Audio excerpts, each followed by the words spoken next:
momentum di mana umur yang sangat matang, karena NU ini berdiri 31 Januari 1926,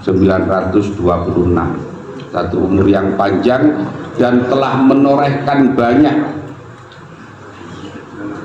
atau jasa yang banyak terhadap negeri ini, mulai dari proses berdirinya, karena berdirinya motivasinya dua.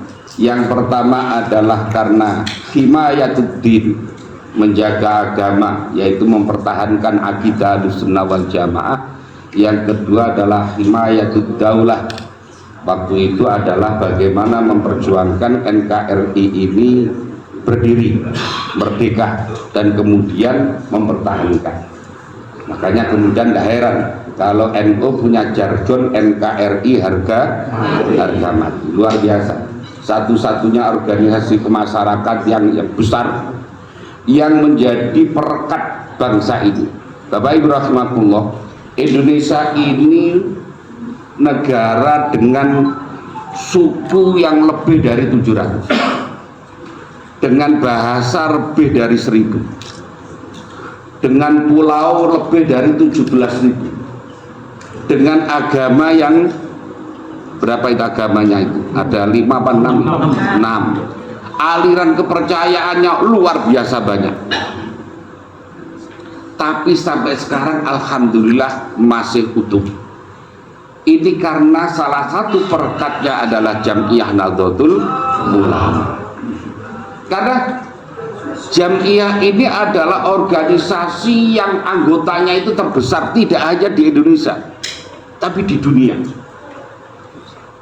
Jadi NU itu anggotanya terbesar tidak hanya di Indonesia, tapi bahkan di dunia. Makanya kita ini harus pede jadi orang NU, ya. Jangan minder jadi orang NU minder. Nah, hanya saja NU itu masya Allah sudah kayak agama NU itu, ya. Seandainya tidak ada pengurus besar, itu sudah jalan saja. NU itu tidak ada pengurusnya jalan, ya. Karena ya apa ya, tahlilan jalan, maulidan jalan, manakiban jalan, istighosahan jalan, pengajian jalan. Itu tanpa dikoordinir oleh NU, itu jalan sendiri. Dan itu adalah NU semuanya. Masa ada yang tahlilan kalau tidak NU? Nah, masa ada yang ziarah kubur kalau tidak NU? Ya NU. Jadi luar biasa.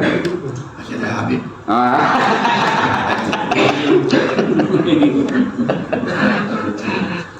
Kemudian apa namanya tadi? Jadi peran sudah luar biasa. Sekarang lagi rame umpamanya di PBNU, nggak terpengaruh. Yang diranting tetap jalan, MWC tetap jalan, PCNU tetap jalan, PWNU jalan. Alhamdulillah. Wah, sekarang alhamdulillah juga sudah Islam. Entah zohiron, batinnya kita tidak tahu, ya, batinnya kita. Semoga kita doakan saja dengan apa namanya momentum 1 abad ini, islah zohiron wa batinan, dan menuju NU ke abad baru yang lebih baik. Hadirin rahimakumullah, kebesaran NU itu tidak cukup hanya besar saja. Jadi kalau hanya besar saja itu tidak kurang manfaatnya. Bagaimana NU ini memberikan kiprah yang nyata di masyarakat, umpamanya bidang ekonomi. Ini kita ini lemah di bidang ekonomi, ya. Padahal tahun 1936 ketika ketua PBNU itu Kiai Mahfud Siddiq, beliau sudah merumuskan namanya Mabadi Khairul Ummah, ya, yaitu prinsip-prinsip untuk membangun karakter atau membangun karakter atau pribadi-pribadi warga Nahdlatul Ulama yang terbaik.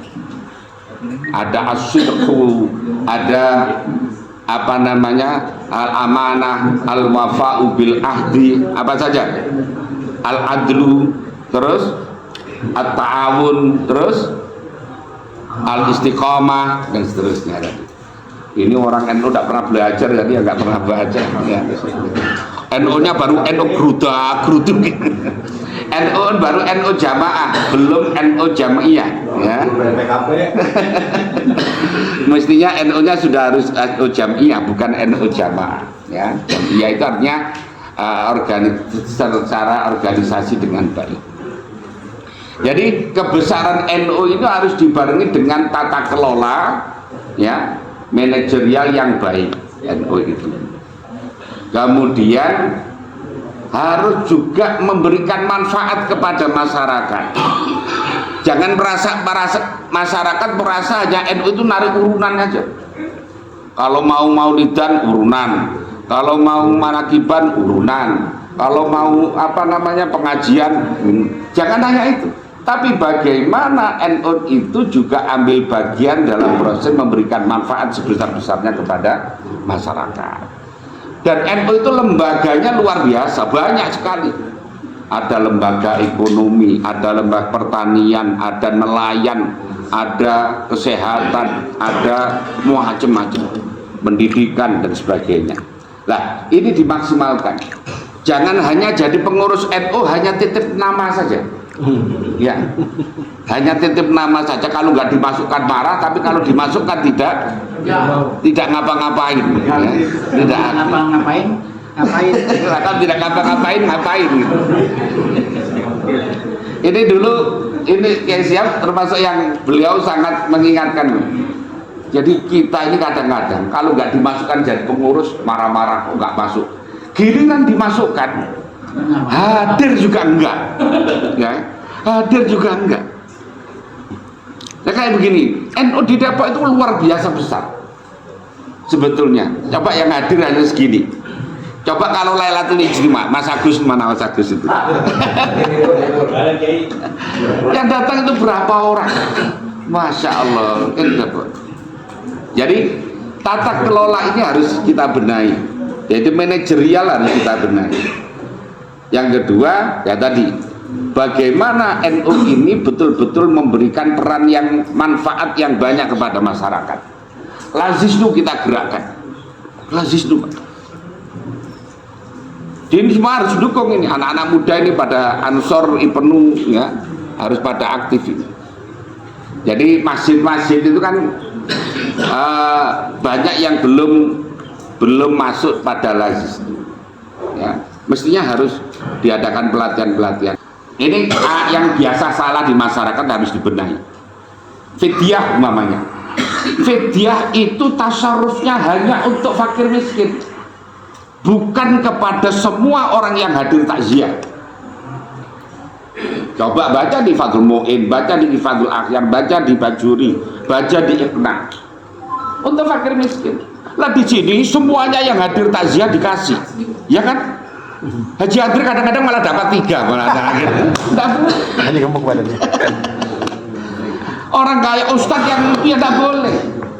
Ya harus miskin kalau tidak miskin. Nah, kayak begini tugasnya NU untuk memberikan pencerahan kepada masyarakat. Ya.